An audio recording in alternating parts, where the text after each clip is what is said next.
Art has existed since prehistoric cave paintings. We all know that. But what if I were to tell you that the term artist, as we understand it today, is actually relatively modern, even in the whole history of art? I predict that it's now coming to an end.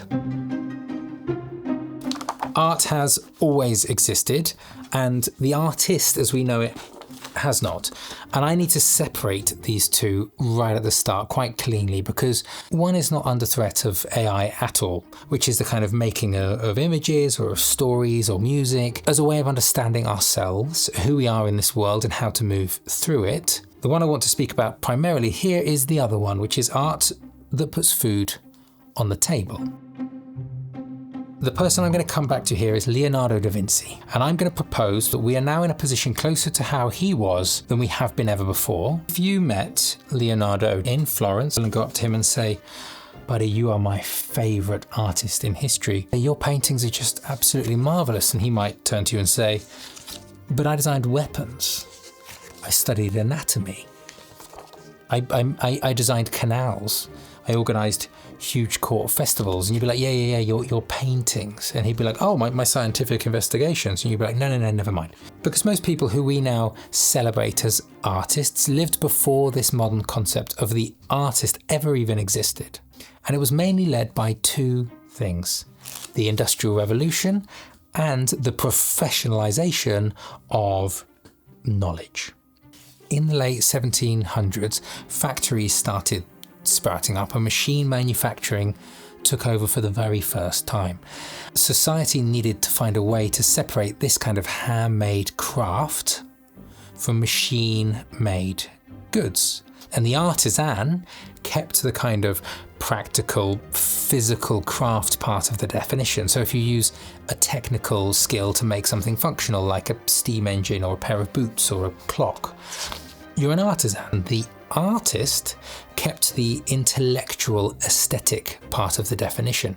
And roughly 200 years ago, the British Association for the Advancement of Science all kind of met up, and they banned researchers from calling themselves philosophers because they were far too focused on practical, messy experiments. They offered a new word by analogy to the artist to form the word scientist.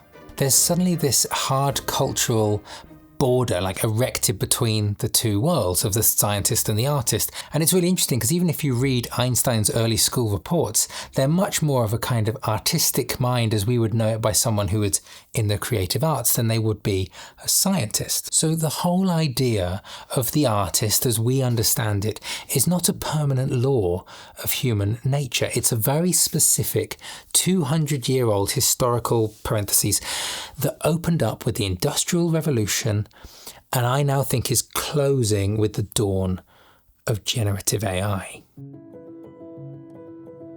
People have been very deluded by the idea of the romantic artist, by probably my favourite artist actually, but this tortured artist idea has done a lot of damage. And even today, with the advice of Rick Rubin and all these other cultural gurus, is you must speak purely to yourself. And I agree. Do it as a form of self-expression for your own being. But to teach people to do that with the deception that it will lead to success is really damaging. Because Van Gogh was not a poor, broke artist.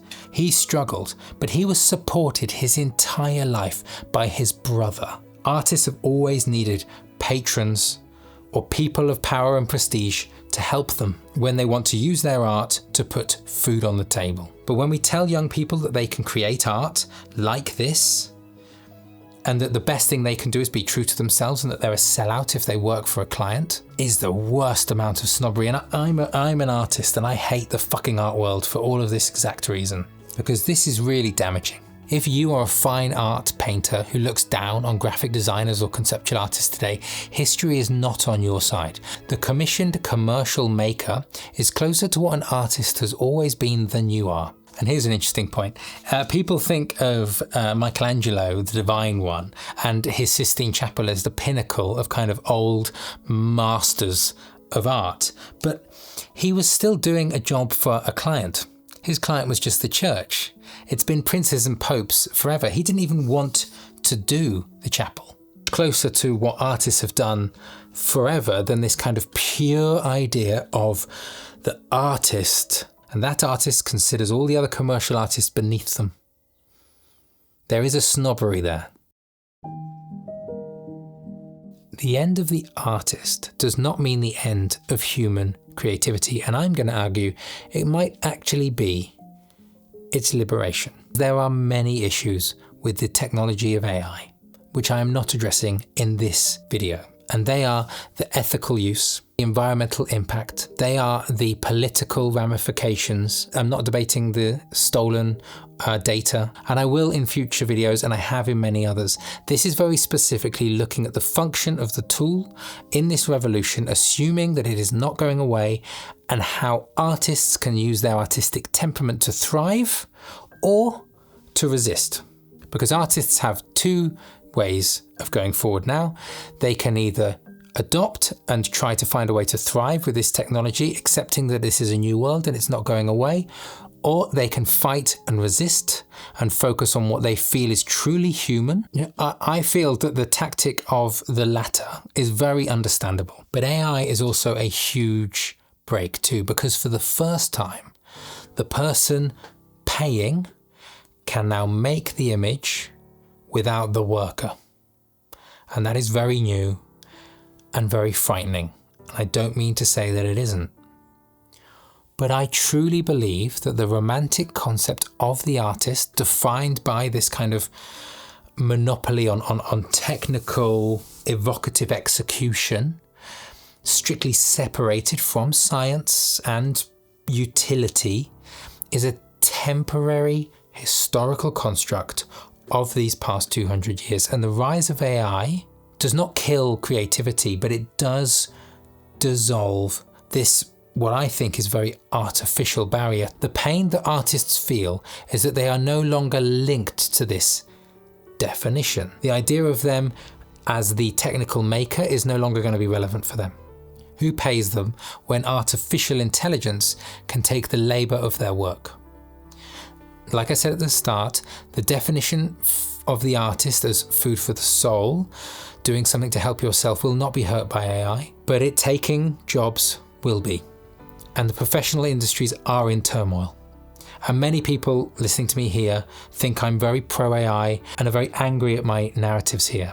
Because now in 2026, generative AI has democratized the execution layer of art. If anyone can type a prompt and generate a flawless symphony or a hyper-realistic painting or a beautiful moving screenplay, then the artist, as the exclusive guild of technical executor who learnt their craft and had to master it, is dead. The parenthesis that opened in 1826 is closing in 2026. And there is a kind of gatekeeping of technical that artists are fighting for now. And honestly, I was one of them, but I find it a little bit disgusting. I fully understand where they're coming from, because they do genuinely feel in everyone who I speak to that the uniquely human thing is in this craft. You know, why click a button and type a prompt when you should learn to draw? You should learn to play an instrument the way that previous generations had to learn. Because artists feel backed into a corner where they now have to somewhat kind of weaponize the idea that art can only come from this kind of human craft in order to actually survive and get paid and continue doing what they love. Rather than to say, hold up, what if we celebrated or promoted pure human vision? Because let's just address this to start with. There is a privilege to pursuing the arts. Often you need to be independently wealthy, you may need to know the right people, and even to focus on a craft, which is something that often you really want to do, is something that you find fun. And there is, if we're not careful, an arrogance in there. Because maybe now, gatekeeping of what it means to be a functional artist is also being shattered. And we are moving closer to having the vision that someone like Leonardo da Vinci had, rather than the vision of someone like Vincent van Gogh. And your instant reaction might be no, because Leonardo had incredible talent that he had to develop. Well, I would argue that Leonardo da Vinci had patrons. He had people that paid for him to have access to the greatest teachers, the greatest tools, and he was nurtured to do this. There may have been many Leonardos in the world who have existed throughout history who did not have access to those patrons, who could have had even infinitely more talent than he in terms of human ability, but they didn't have the resources. They had the vision. They didn't have the ability to develop the craft. For 2 centuries, we've defined artists by their hands, their ability to hold a brush, to play an instrument, to wield a chisel or a pen better than any machine or better than their peers. But often that involved way more than just talent. It involved many forms of unearned privilege in order for them to be able to achieve and express their vision. Because I would say that human creativity never lived in the hands, it lived in the mind. And now we are at a time where perhaps using this new technology, someone who was previously limited only to music can now go, well, hold up, music is being contracted in the way I know, but also these other things are now being opened up to me.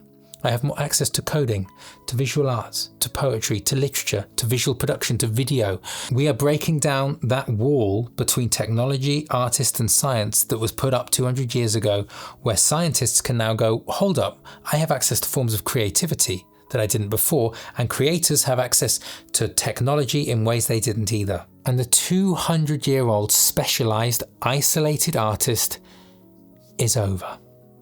And the era of the human creator, I think, maybe, has just begun. AI can mimic the execution. It cannot experience heartbreak. It might be able to describe it incredibly well, but it cannot feel injustice. It cannot know what it means to be alive. But it can help those who are alive to articulate and better share their unique experience and explore that process now through a multitude of mediums. We are no longer bound by the limits of technical execution. We are bound only by the depths of our imagination. I believe that AI is the great flattener. If you are unskilled or below 50% of a craft, it will pull you up to the average. And right now it is impossible to see through this bottom half of everybody generating slop, because they now, for the first time ever, can. And the people who are at the top, who are already technically incredibly creative and very skilled, are largely adverse to this tool. We are not able to see the wonderful creativity that can happen in their hands. Because if you put the greatest minds together with the most powerful tools, I believe wonderful things will happen. And those with the most truly creative vision will stand above everyone else. It's like when everyone suddenly has a Ferrari. The only people you noticed on the roads are the ones who can actually drive. And at the moment, if you think of AI as the leveler, all we are seeing is the people who benefit from the bottom half who are using it to create slop. And at best, it's mediocre. But what if the truly creative in this top 50% masters of their craft were to see how they could use AI to expand their vision beyond even their own form of creativity? And what if those who have often been poor or gatekept or from a social economic class where they just have mouths to feed and have to get jobs and have always had an idea for a novel, have always had an idea for a play, they can now find a way to express it, even if it's only to a small local community, because there is so much more being produced with this technology. Is that not a beautiful thing for them?